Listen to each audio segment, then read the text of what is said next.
Bismillahirrahmanirrahim. Assalamualaikum warahmatullahi wabarakatuh. Alhamdulillah, wassalatu wassalamu ala rasulihi wa ala alihi wa ashabihi wa man tabi'ahu bi ihsanin ila yaumiddin, amma ba'du. Baik, tadi sudah kita sebutkan pengertian dari tauhidur rububiyah serta di antara sifat disebut dengan rububiyah. Dan perlu kita ketahui bahwa orang-orang musyrik, orang-orang kafir itu mengikrar, mengakui akan rububiyah Allah Subhanahu wa taala. Nah, dasarnya mana kita sebut begitu? Firman Allah taala di dalam surah Al-Mu'minun ayat 86 sampai dengan 89. Ya, Allah taala berfirman, "Qul man rabbus samawati sab'i wa rabbul 'arsyil 'azim, sayaquluna lillah, qul afala tattaqun, qul man biyadihi malakutu kulli syai'in wa huwa yujiru wa la yujar alaihi in kuntum ta'lamun, sayaquluna lillah, qul fa anna tusharun." Katakan ya Muhammad kepada mereka, orang-orang kafir itu, orang-orang musyrik itu, siapakah Rabbus samawati sab'i, Rabb langit yang 7, serta Rabb arsy yang agung? Mereka akan berkata, semua milik Allah. Jadi di masa Nabi SAW, Allah telah sebutkan bahwa orang-orang musyrik itu mengakui, mengikrar bahwa Allah lah pemilik langit dan bumi. Allah lah yang menciptakan langit dan bumi. Afala tattaqun? Maka tanyakan, kenapa kalian tidak bertakwa?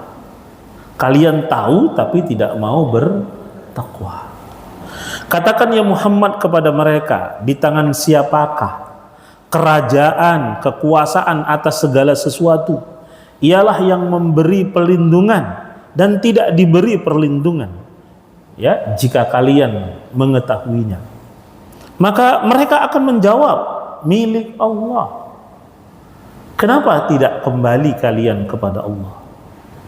Nah, jadi dari ayat-ayat ini Allah Ta'ala mengabarkan orang-orang musyrik, orang-orang kafir, kalau ditanya siapa yang menciptakan langit dan bumi, siapa pemilik arsy yang agung, siapa pemilik segala kekuasaan, mereka akan mengatakan Allah.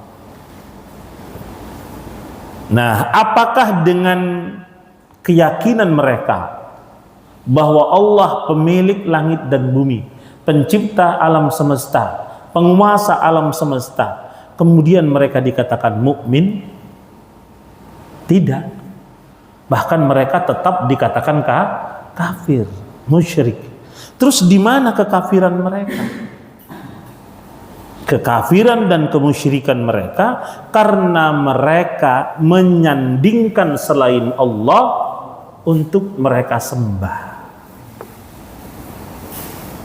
Nah, mereka tahu Allah Rabbus samawati sab'i, tahu Rabb alam semesta, tapi mereka menjadikan selain Allah sebagai sesembahan. Nah, di situ masalahnya. Jadi mereka terjatuh pada apa? Pada tauhidul uluhiyah. Nah, kesyirikan dalam perkara apa? Dalam ibadah. Mereka berdoa kepada Allah. Bahkan di saat sempit, di saat susah, mereka tulus beribadah kepada Allah. Allah kabarkan, fa idza raqibu fil fulki, kalau mereka sedang mengendarai, menaiki kapal di lautan sana, perahu di lautan, kemudian mereka diterpa ombak taupan besar, ya, apa yang mereka lakukan? Da'awullaha mukhlisina lahuddin. Mereka berdoa kepada Allah dengan tulus, dengan ikhlas. Ya, ada riwayat mengatakan kalau mereka diterpa ombak di tengah laut, itu semua benda kesyirikan mereka buang ke laut. Patung-patung, berhala, mereka buang semuanya ke laut. Kemudian mereka berdoa kepada Allah dengan tulus, dengan ikhlas, memohon keselamatan.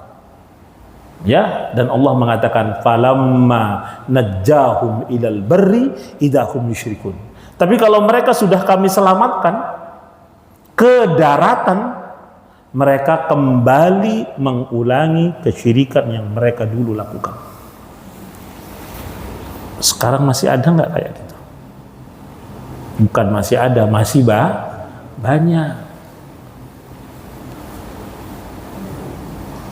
Ya, nelayan-nelayan yang pergi ke tengah laut, kalau lagi ombak besar, ya, lagi angin ribut, angin taupan besar, mereka pada azan lah, yang doa lah, yang macam kepada Allah mohon keselamatan.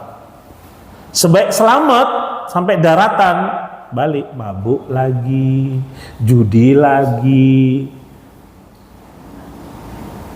Iya atau iya, Pak? Hah? Nah, tanahlah sekali-sekali jalan-jalan ke pinggir laut sana. Ya?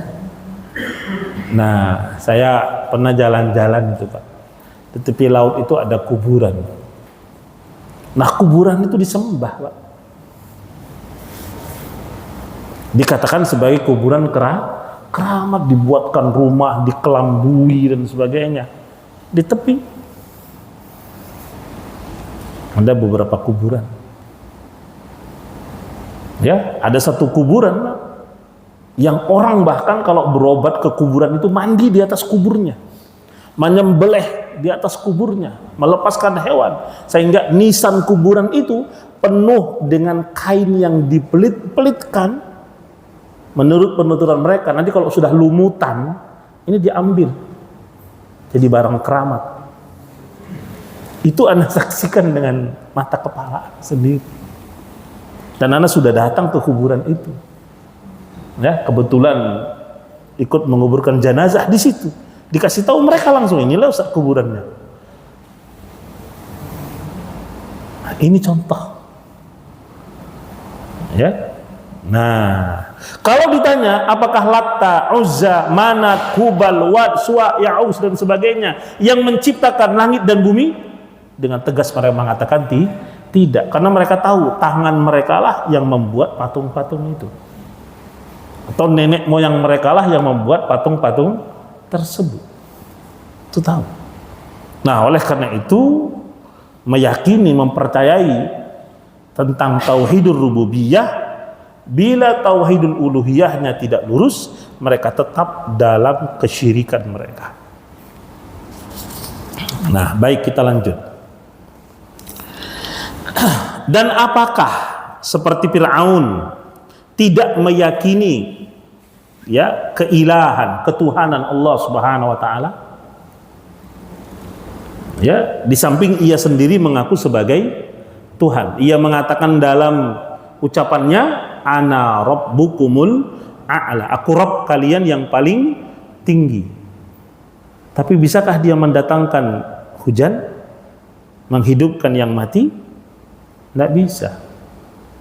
Maka oleh karena itu Allah Ta'ala kabarkan, apa kata Allah? Laqad alimta ma anzala haula illa rabbus samawati wal ardi basairah. Ini Nabi Musa berkata kepada Fir'aun, engkau telah tahu wahai Fir'aun apa yang Allah turunkan kepada mereka para rasul, kecuali yang mereka turunkan, yang diturunkan itu adalah berasal dari Allah Rabbus Samawat, Allah Rabbnya langit-langit dan bumi dengan pengetahuan yang benar, basair. Jadi Fir'aun tahu betul yang menciptakan langit dan bumi adalah Allah. Ya.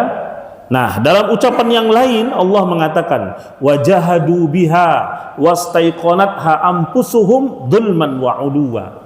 Fir'aun dan kaumnya menolak apa yang didakwahkan oleh Nabi Musa dan Nabi Harun alaihi wassalam.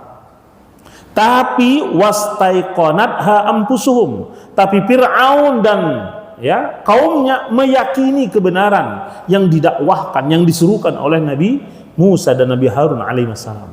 Terus kenapa mereka menolak? Dzulman wa 'uluwa. Penolakan mereka itu karena suka berbuat zalim dan karena sombong.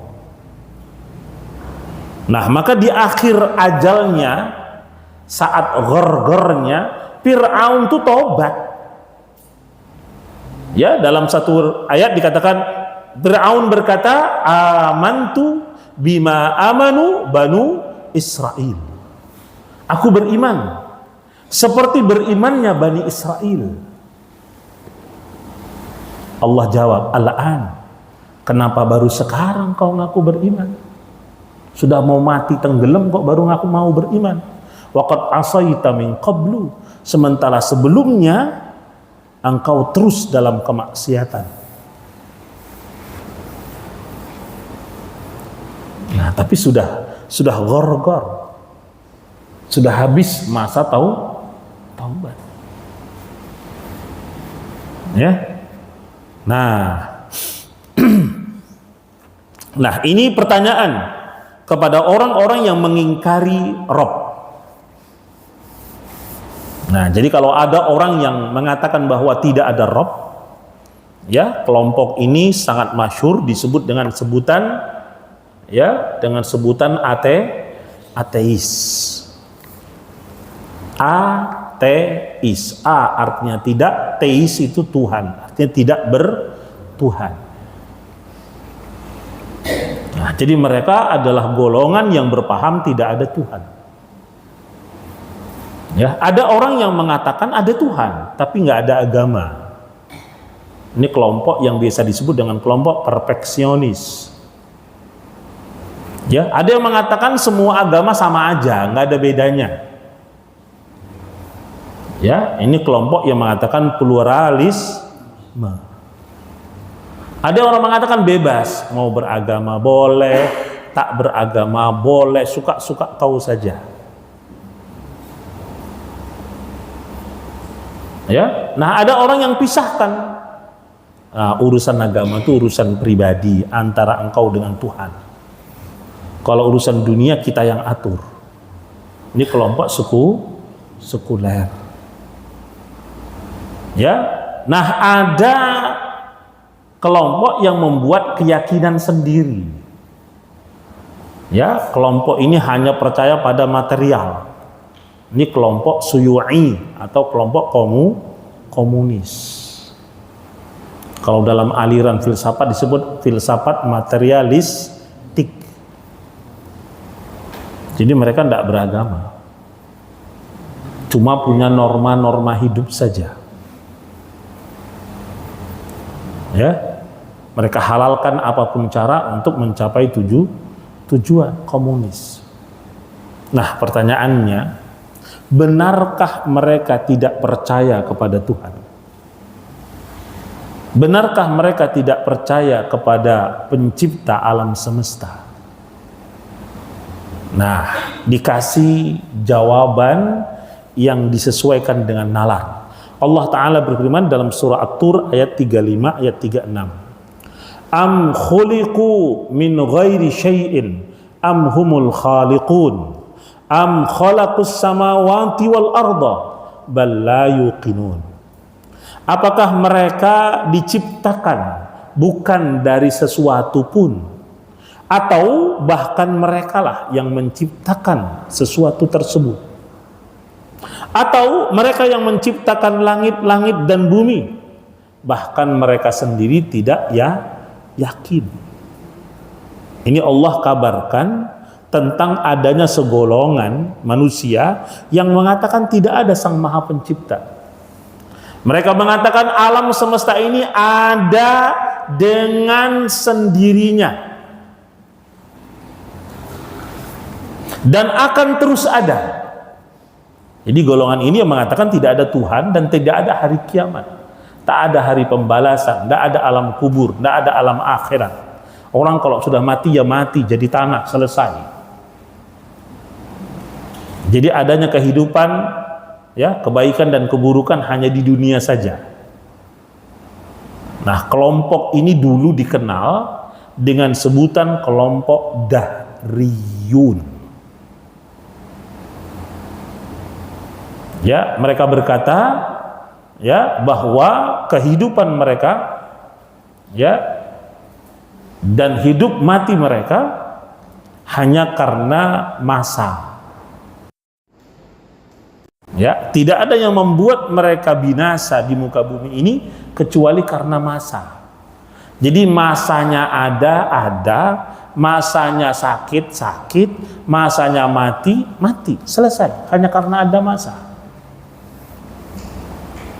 Jadi nggak ada pengaruh dari luar itu, nggak ada. Jadi seseorang yang menetapkan takdir mereka sendiri, nggak ada campur tangan yang namanya Tuhan. Itu menurut mereka. Tapi kalau mereka ditanya bahwa gelas ini hadir dengan menciptakan dirinya sendiri, kira-kira percaya nggak? Enggak. Mereka itu nggak masuk akal. Pasti ada yang nyiptain, pasti ada yang buat, pasti ada pabriknya. Itu bertolak belakang dengan keyakinan mereka. Kenapa untuk alam semesta bisa mereka yakini ada dengan sendirinya, tapi untuk gelas ini kenapa mereka nggak yakin ini ada dengan sendirinya?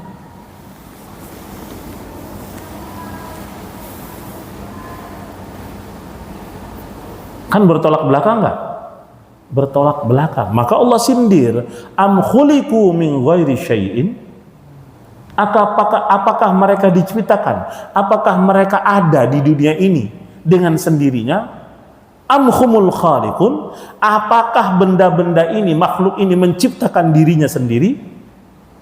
Jadi gelas ini mengadakan dirinya, menciptakan dirinya sendiri, ada dan ada di sini sendiri. Kira-kira bisa masuk akal? Nggak bisa. Nah, apalagi kalau kita tambah yang besar, ya, masjid ini dengan sendirinya terbangun, nggak ada yang bangun, muncul, ya, koyok candi-candiku nang film-film, ya kan, kalau di film-film gitu kan, film apa dulu, Roro Jonggrang atau film apa ya, hah? Atau Candi Mendut atau apa ya, katanya yang di film-film kan, nah, gitu kan, muncul dari tanah, gitu, keluar, kira-kira begitu. Ya, bisa kira-kira kayak gitu? Nggak bisa. Akal tidak terima. Karena secara teori itu ada namanya, ya, asbab musabab. Ini hukum sebab akibat nggak bisa dilepas dari yang namanya material. Ya, ada asap pasti ada api. Bisa nggak ada asap nggak ada api? Nggak bisa. Itu sebab musabab. Ya, ini hukum materialistik namanya. Ya, tapi sayang kelompok ini percaya dunia ada sendiri, nggak ada yang nyiptain. Nah, itu kan logika betul-betul terbalik, tapi bisa diyakini. Contoh kelompok ini siapa? Kita dulu. Kok kita, Ustaz? Antum dulu pernah belajar nggak sampai hari ini, bahkan jadi gurunya? Guru materi pelajaran evolusi.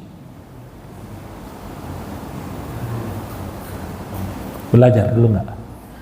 Dari SD sudah diajari. Coba, manusia berasal dari apa? Dari apa? Dari kera kan? Antum kera lah kalau begitu. Kan nggak mau kan dibilang gitu kan? Mau?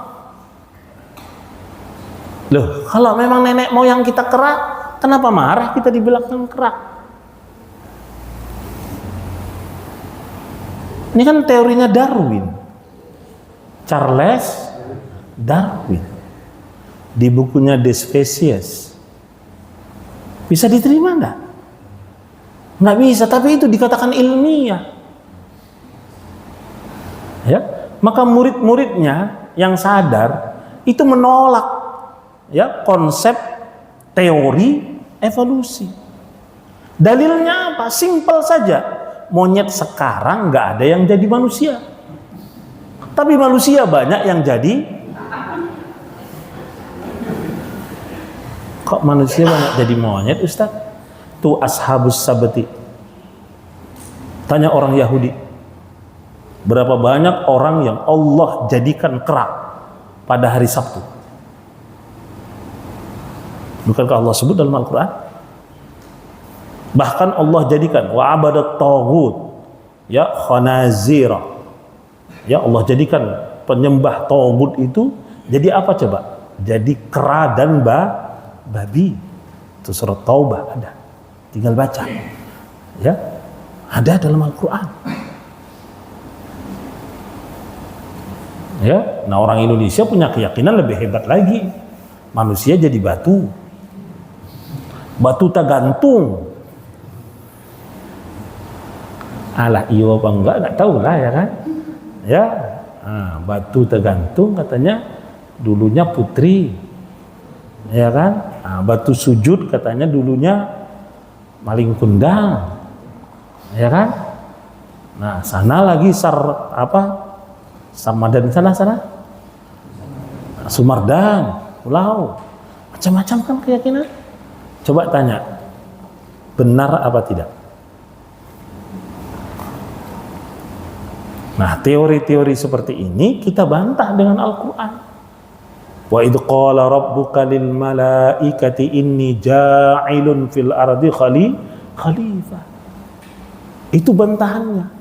Dan Allah Rabbmu berfirman kepada para malaikat, sungguh aku akan menciptakan khalifah di muka bumi. Dan siapa khalifah pertamanya? Adam. Jadi kalau ada keyakinan bahwa makhluk asal manusia adalah Pithecanthropus erectus, itulah si manusia kera, ya berarti Anda keturunannya lah. Simpel kan? Kan nggak mau kan? Nggak mau. Indonesia juga punya, ditemukan tuh di Solo, namanya Soloensis. Ya, ada. Bukan tidak ada. Nah, banyak di daerah-daerah kemudian ditemukan kerangka-kerangka yang katanya umurnya ribuan tahun, umurnya jutaan tahun, kemudian disandarkan Austronosaid lah, ya, yang Soloensis lah, yang Mojokertonensis lah. Itu di Indonesia ada. Sampai hari ini zaman megalitikum saja belum terbahas. Tuh Gunung Padang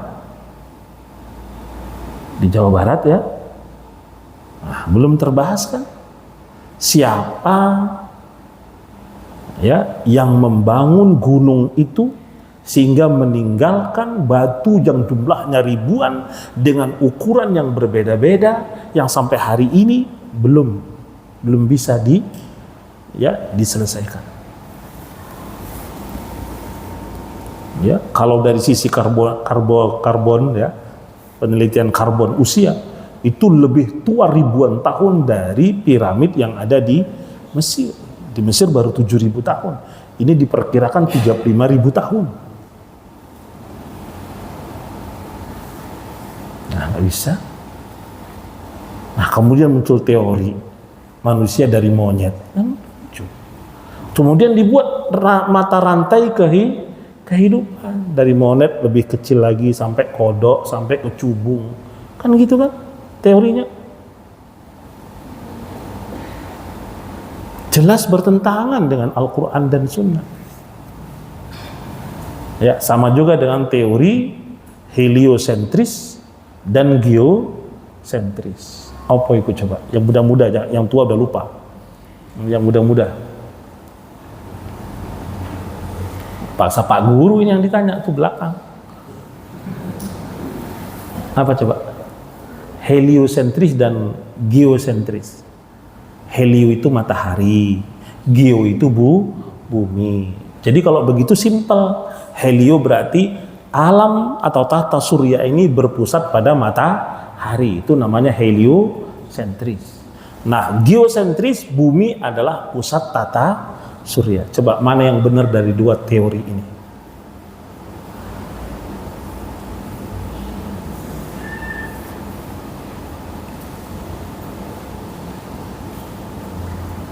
Kalau dulu kita diajari, itu yang benar heliosentris, bahwa matahari adalah pusat tata surya. Dan di alam tata surya ini ada 5 galaksi, dan kita tinggal di satu galaksi yang namanya Bima Sakti, yang terdiri dari lebih 1 miliar bintang. Masih apa Ustaz? Masih pelajaran masa lalu.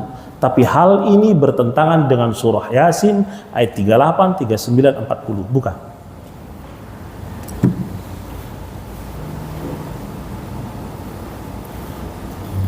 Iya, kan biar tahu benernya. Tuh bukalah di situ. Ayo, biar jangan aneh yang bacain, biar antum yang bacain. Bener atau enggak ini teorinya? Mataharikah yang mengelilingi bumi atau bumikah yang mengelilingi matahari?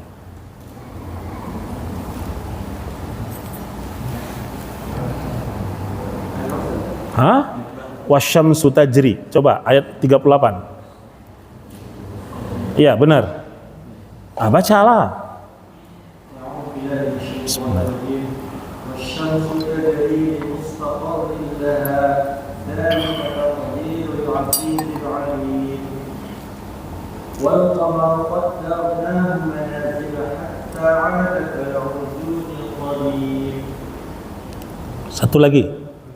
الشمس ينبغي لها أن تدرك القمر ولا الليل سابق النهار وكل في فلك يسبحون. Masya Allah, artinya suatu tanda juga atas kuasa Allah bagi mereka adalah matahari berjalan di tempat peredarannya. Demikianlah kerabat Allah yang Maha Perkasa lagi Maha Mengetahui. Begitu juga bulan, kami tetapkan baginya tempat-tempat peredaran, sehingga setelahnya sampai ke tempat peredaran yang terakhir, kembali lagi seperti bentuk tanda yang tua. Tidaklah mungkin bagi matahari mengejar bulan, dan malam pun tidak dapat mendahului siang, masing-masing beredar pada garis tegaknya. Udah, coba yang beredar apa?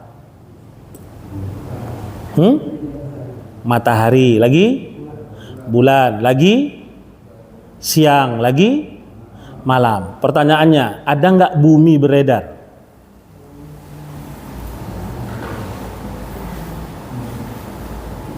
Sebutkan satu ayat saja yang menunjukkan bahwa bumi ini beredar. Tajri, tamshi, tadur. Kasih coba. Biasanya untuk membuat logika kita cenderung pada teori heliosentris, itu diambillah globe. Kemudian globe tadi diputar. Nah, seperti inilah bumi berputar. Jadi dia memiliki 2 putaran. Satu berputar untuk dirinya sendiri seperti gangsingan, itu globe. Yang kedua, dia berputar mengelilingi matahari. Ya, dengan pesawatnya adalah bulan. Benar nggak teori ini? Teori ini bertentangan dengan Al-Quran. Surah Yasin ayat 38, 39, 40. Mana yang mau kita yakini? Al-Quran. Kalau gitu nggak, yang itu batil, selesai. Dan oleh ulama kita dari dulu, Al-Imam Ibnu Taimiyah sampai Syekh Ibnu Baz rahimahullah ta'ala, mereka mengatakan meyakini teori ini kafir. Tidak main-main ya ikhwah. Kenapa? Karena arti bertolak belakang dengan Al-Quran. Jadi kalau begitu lebih dekat kepada apa? Teori geosentris. Maksudnya bumilah yang menjadi pusat tata surya. Karena bulan mengitari bumi, matahari juga mengitari bumi. Selebihnya planet ada di seputarannya, bintang ada di seputarannya. Clear masalahnya. Selesai. Al-Quran sudah memberi jawaban 14 abad yang lalu. Ya, sementara Galileo masih sibuk di tahun 1400 tentang teori heliosentris. Kenapa kita tidak menyibukkan diri dengan Al-Quran?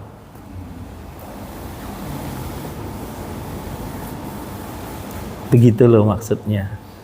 Nah, ini didukung dengan teori evolusi. Ya, bahwasanya bumi ini ada dengan sendirinya, nggak bisa diterima akal. Akal yang sehat tidak akan menerima sesuatu ada dengan sendirinya atau mengadakan dan menciptakan dirinya sendiri. Baik, anak kasih contoh. Ada seorang ahli agama, ya, dia mengatakan sesuatu ada dengan sendirinya. Contohnya apa? Ini ada gelas kosong. Tiba-tiba di dalamnya ada kuman. Nah, ini kan berarti mengadakan dirinya sendiri. Kok logikanya begitu kali gitu?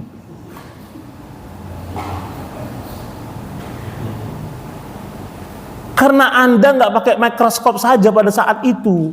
Kalau Anda pakai, Anda tengok gelas itu, udah banyak makhluknya sebelum Anda mengatakan tidak ada sesuatu. Sekarang kan bisa ditengok kan yang kecil-kecil kan?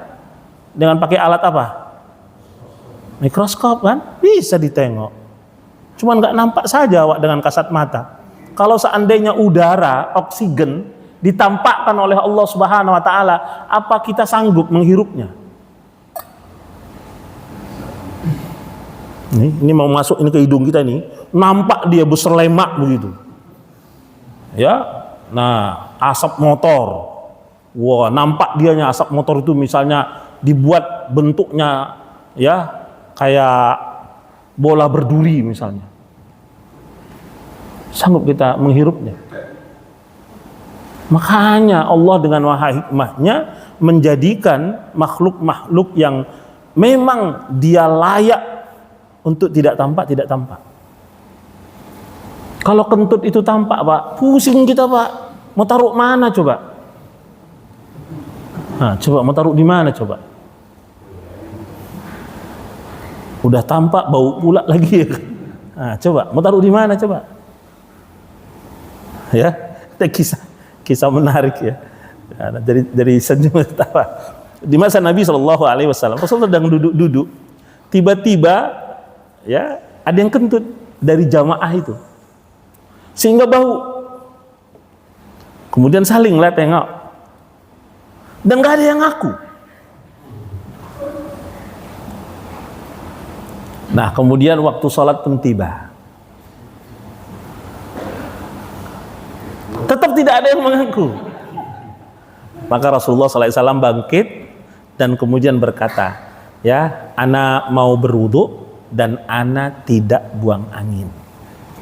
Akhirnya semua sahabat bangkit wudu. Karena kalau nggak wudu nanti bakal ketahuan nih salah satu. Astagfirullah.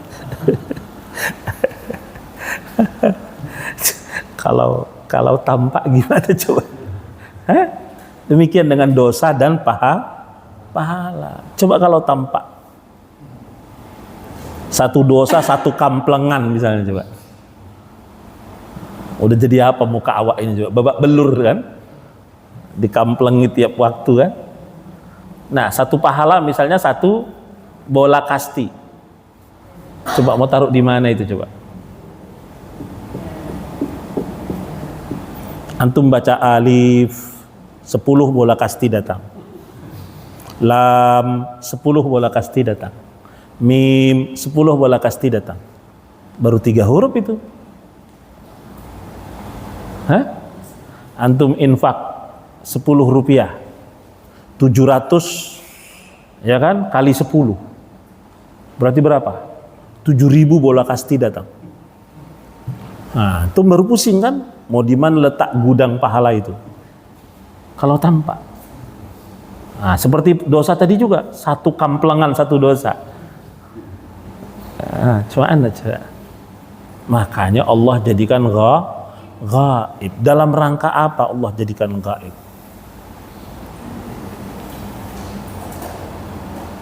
Dalam rangka, ya, seperti yang Allah katakan, liyabluwakum ayyukum ahsanu amala. Ya, Allah jadikan hidupmu, matimu itu ujian. Agar kelak diketahui mana di antara kalian yang paling baik amalnya. Di ayat yang lain Allah mengatakan, am hasibtum an tadkhulul jannata walamma ya'lamillahu alladhina amanu minkum. Apa kalian kira kalian akan masuk surga begitu saja tanpa sebelumnya, ya, Allah tahu. Nah, maksudnya apakah Allah tidak? Allah Maha tahu. Ya, tapi Allah mau kalian ini ada bukti masing-masing. Ya, di ayat Allah mengatakan hatta ya ya'tiyakum ba'sa wad-dharra. Ya, sampai datang kepada kalian massathumul ba'sa wad-dharra. Sampai kalian ditimpa seperti umat masa lalu. Ditimpa kesulitan, masa, ya, dharra, ditimpa musibah dan malapetaka. Agar apa? Agar diketahui siapa yang benar-benar beriman dan siapa yang tidak beriman.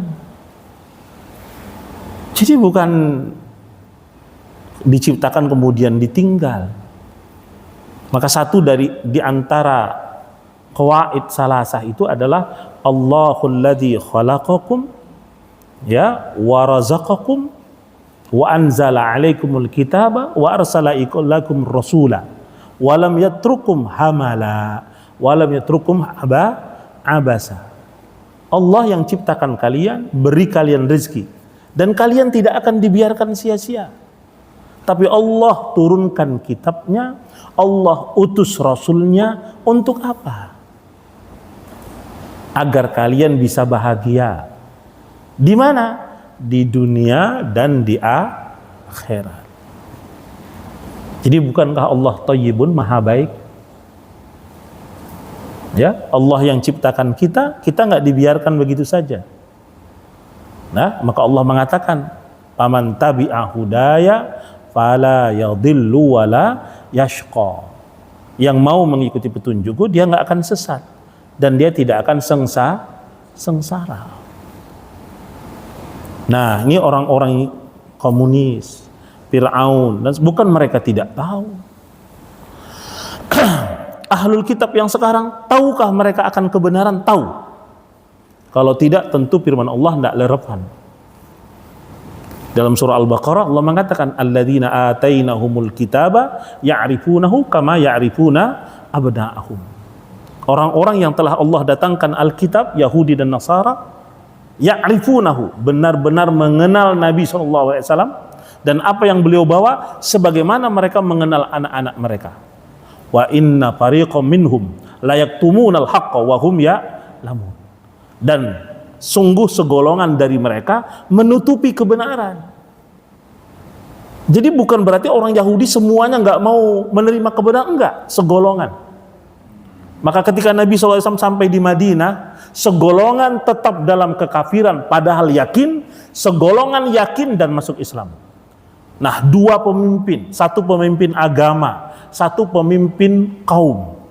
Pemimpin kaum itu namanya Huyai bin Akhtab. Ya, pemimpin dari kaum baik Quraisyah, Bani Nadir, Bani Qunainuqa. Ini salah satu pemimpin besarnya. Ya, ketika Nabi hadir, dia hadir di situ.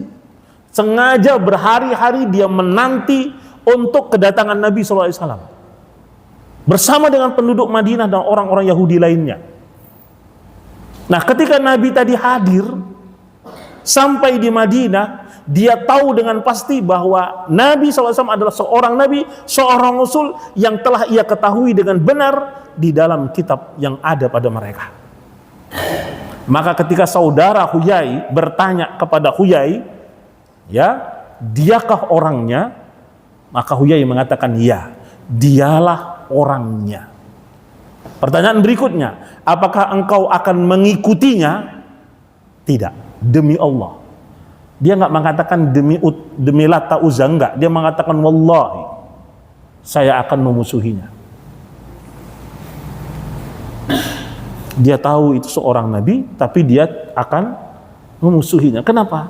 Karena hasad, karena dengki. Harapannya apa?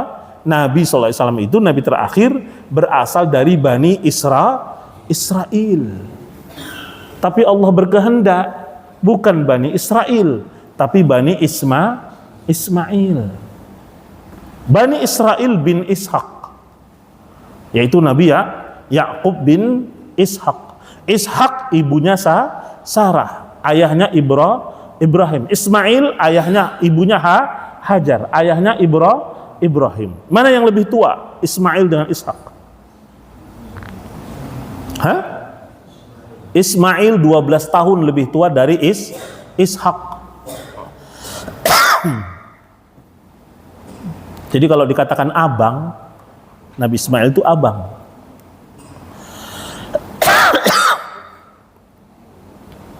Karena usianya jauh lebih tua.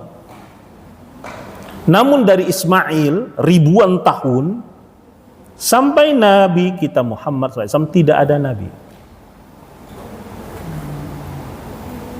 Tapi Israel, Bani Israel, ya, ada puluhan ribu Nabi.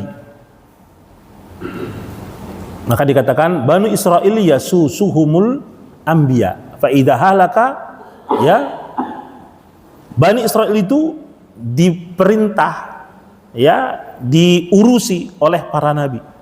Kalau salah seorang nabi wafat, Allah ganti dengan nabi yang berikutnya. Jadi mereka tidak pernah lepas dari nabi. Ini nikmat Allah yang paling agung. Nah, kenikmatan ini hilang saat mereka telah durhaka dan mencapai puncak kedurhakaannya kepada Allah. Maka Allah alihkan, ya, kemuliaan ini kepada Bani Ismail. Siapa nabinya orang Arab Mekah setelah Ismail? Ada nggak? Nggak ada. Tapi kalau Bani Israel, lu nggak usah sebut, mau siapa coba? Antum sebutin nama nabi dulu yang bukan dari Bani Israel. Di atas Ibrahim, baru bukan Bani Israel. Coba di atas Ibrahim siapa?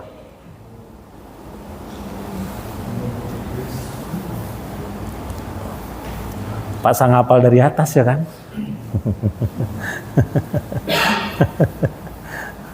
Merata semuanya berasal dari Bani Israel.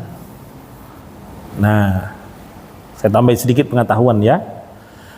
Nabi Ibrahim, Nabi Ishak ini masih berada di Palestina. Kemudian turun ke anaknya Nabi Ya'qub. Ya, dari Nabi Ya'qub lahirlah Nabi Yusuf beserta dengan, ya, ahada asyara kaukabah, 11 saudaranya lagi. Satu saudara sekandung yang sering disebut dengan Benyamin, 10 dari saudara seayah dengan emak kakak adik. Jadi dulu nikahi kakak adik boleh. Dan itu baru diharamkan pada masa Nabi Muhammad SAW. Pada masa Nabi Muhammad SAW ada nggak istri Nabi yang menyodorkan adiknya kepada Nabi? Ada istri Nabi, ya, Sallallahu Alaihi Wasallam, ya, setelah dia dinikahi Nabi, dia merasa bahagia gitu, senang gitu. Maka dia mengatakan, ya Rasulullah, maukah engkau menikahi adikku, agar ia juga mendapatkan kebaikan sebagaimana aku mendapatkan kebaikan. Ya, maka Nabi mengatakan itu dilarang. Dalam surah An-Nisa Allah mengatakan hurimat alaikum sampai pada ayat wa antajma'u bainal ukhtaini, dan tak boleh mengumpulkan dua saudari kandung.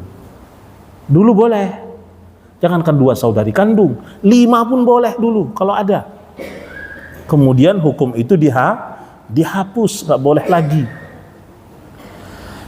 Selanjutnya Nabi Ishak punya anak Nabi Yusuf. Nabi Yusuf singkat cerita dijual, diberi oleh pembesar Mesir. Pindahlah dia di Mesir. Di Mesir dengan izin Allah, setelah melalui bala ujian yang panjang, beliau akhirnya diangkat menjadi menteri, wazir.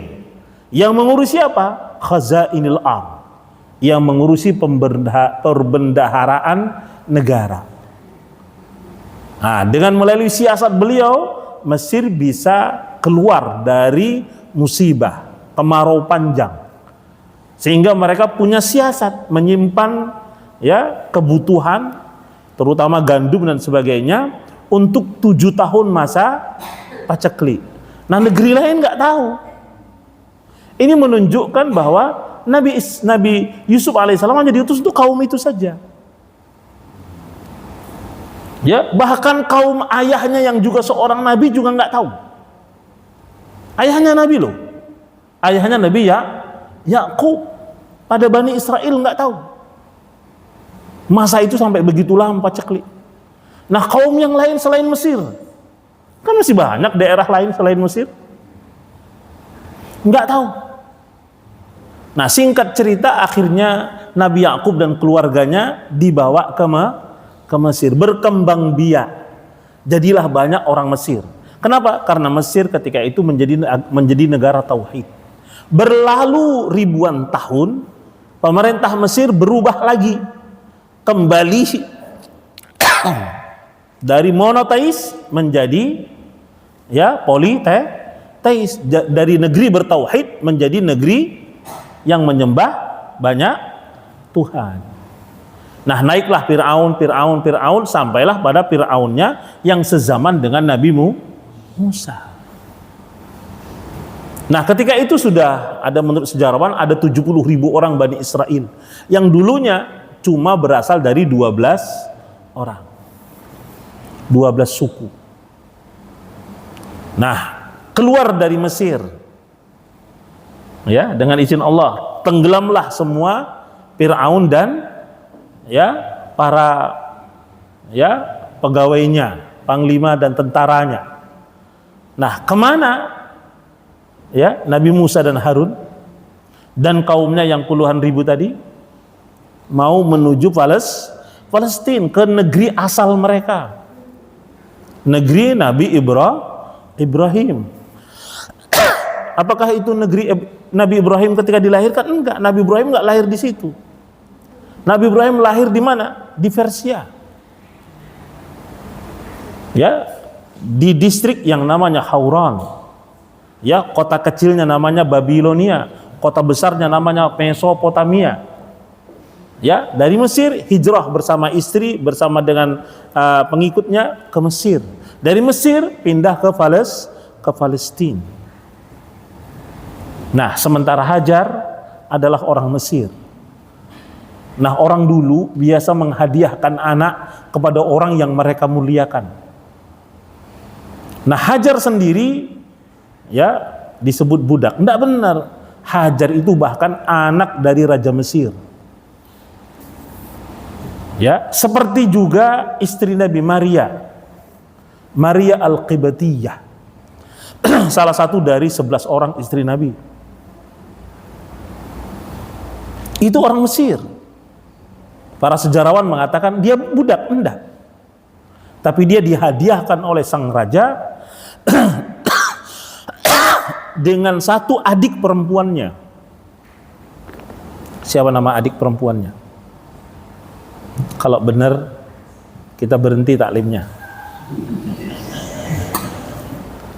Kalau nggak benar berhenti juga. Udah batuk soalnya. Bismillah.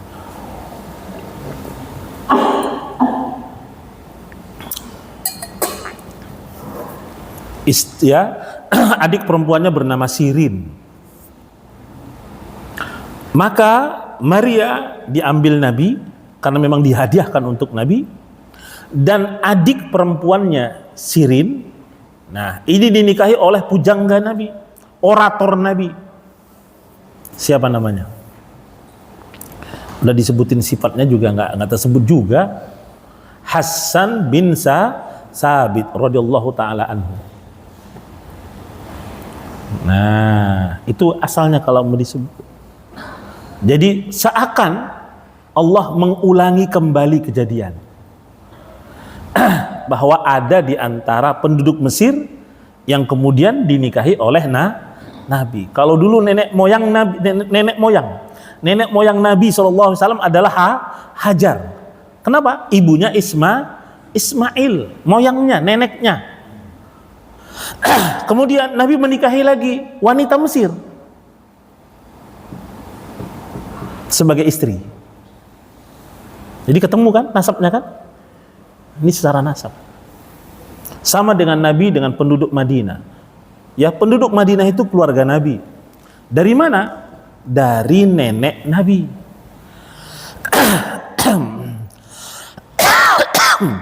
Uyut Nabi, nenek Uyut ya. Muhammad bin Abdullah ya bin Abdul Muttalib bin Hashim. Baru itu aja ya. Muhammad bin Abdullah bin Abdul Muttalib bin Hashim. Hashim bin Abdi Manaf bin Qusay bin Kilab bin Mur bin Fikhir bin Durrah, seterusnya. Ini sampai Hashim saja. Hashim ya, ketika ia berdagang ke Syam, ia mampir dulu di Madinah, nikah dengan wanita Madinah, tapi dulu namanya Yasrib, dengan wanita Yasrib dari suku Najjar. Nah, coba siapa nama perempuan istri Hashim tadi? Kalau selesai berhenti kita taklimnya, kalau enggak berhenti juga. Namanya Salma binti Adi bin Amr ya An-Najjari. Sudah? Lahirlah namanya Abdul Muttalib. Jadi Abdul Muttalib itu lahir di Madinah. Di usia 7 masuk 8 tahun dibawa oleh pamannya ke Mekah. Pamannya siapa? Al-Muttalib. Al-Muttalib itu saudara laki-laki Hashim. Ketika Hashim wafat ya saat niaga ke Syam ya, maka yang menggantikan kedudukan Hashim, karena Hashim adalah pemimpin kota Makkah, yang menggantikan kedudukan saudara laki-lakinya siapa? Al-Muttalib, sama-sama anak Abdu Manaf. Nah, Abdul Muttalib ini namanya siapa? Syaibah. Kenapa dikasih nama Syaibah? Lahir rambutnya udah beruban, maka dipanggil Syaibah, artinya yang banyak ubannya. Nah, usia 7 masuk 8 tadi dibonceng ya, diletak di belakang di kendaraan oleh Al-Muttalib. Nah, dari Madinah dibawa ke Mekah. Ya, berhari-hari itu perjalanannya, sepekan paling cepat. Ya. Nah, sampai di gerbang kota Mekah, orang Mekah itu tanda itu pimpinan mereka Al-Muttalib sedang bawa anak. Mereka bilang itu budaknya Abdul Muttalib. Maka dikatakan Abdul Muttalib, Abdul Muttalib, Abdul Muttalib. Al-Muttalib itu teriak, hei wailakum, celaka kalian. Hada ini ibnu Hashim, ini anak saudaraku, anak Hashim. Tapi orang Mekah udah keenaan, mereka sebut aja Abdul Muttalib, Abdul Muttalib. Teruslah nama itu dipegang, dipakai sampai nama aslinya pun dilupakan. Seperti antum, kan nggak tahu nama aslinya kan? Nah, kan lupa, ini diingatkan lagi. Nah, Abdul Muttalib lahir di Madinah, besar di Madinah, remaja baru dibawa ke Mekah. Sampai di Mekah, ya, ketika dia umur menanjak dewasa, wafat ini pamannya ini Al-Muttalib. Al-Muttalib ini punya saudara laki-laki lagi yang namanya Naufal. Abdul Manaf, ya, anak Abdu Manaf. Nah, ketika kekuasaan Al-Muttalib diserahkan kepada Abdul Muttalib, ya, Naufal nggak terima. Maka dia bentuklah kolusi, orang-orang bersamanya merebut kekuasaan dari Abdul Muttalib. Abdul Muttalib minta tolong sama penduduk Makkah. Penduduk Makkah bilang, kami nggak mau ikut campur. Itu urusanmu sama urusan pamanmu. Nanti kalau perang, kita perang saudara. Nah, melihat kejadian seperti itu, Abdul Muthalib kirim surat. Kemana? Ke pamannya dari pihak ibunya. Maka datanglah 80 pasukan berkuda dari Madinah dengan cepat. Ketika menerima surat, langsung dia. Ya, ketika datang, apa kata Abdul Muthalib menyambut di pinggiran kota Makkah? Saukaman berkata, tidak, aku tidak akan mampir ke rumahmu sampai aku mengambil kekuasaan itu dan menyerahkannya kepadamu. Nah, sampai di Mekah, ya, ini Naufal masih kumpul sama penduduk Mekah, sama pembesar Mekah. Langsung didatanginya, cabut pedang, taruh lehernya. Kau serahkan tidak kekuasaan kepada keponakanmu? Ponakan dia, ponakanku, kan sama-sama ponakan ini. Kalau tidak, kepalamu lepas. Ya, aku serahkan. Disaksikan oleh semua pembesar Mekah. Sudah selesai, baru dia tawaf, baru mampir ke rumah Abdul Muthalib. 3 hari baru pulang. Itu kisah. Selesai. Semoga kita bertemu di episode berikutnya. Demikian, walhamdulillah, wassalamualaikum bihamdika asyhadu an la ilaha illa anta astaghfiruka. Assalamualaikum warahmatullahi wabarakatuh.